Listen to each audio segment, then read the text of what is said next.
স্মরণ করছি হাজার বছরের শ্রেষ্ঠ বাঙালি বঙ্গবন্ধু শেখ মুজিবুর রহমান। আমি প্রথমে স্মরণ করতে চাই বাঙালি জাতির জনক, যার জন্ম না হলে এই বাংলাদেশ আমরা পেতাম না, সেই জাতির পিতা বঙ্গবন্ধু শেখ মুজিবকে আমি স্মরণ করতে চাই। আমি আমার বক্তব্যের শুরুতে স্মরণ করতে চাই সর্বকালের সর্বশ্রেষ্ঠ বাঙালি জাতির জনক বঙ্গবন্ধু শেখ মুজিবুর রহমানকে। আমি প্রথমেই আমার পরম শ্রদ্ধা জানাই জাতির পিতা বঙ্গবন্ধু শেখ মুজিবুর রহমান।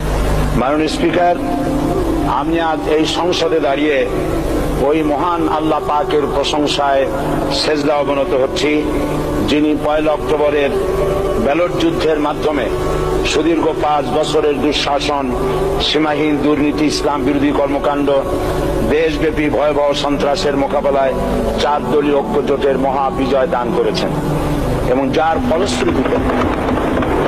ফলশ্রুতিতে আজকে আমরা এই মহান সংসদে দাঁড়িয়ে কথা বলার সুযোগ লাভ করেছি।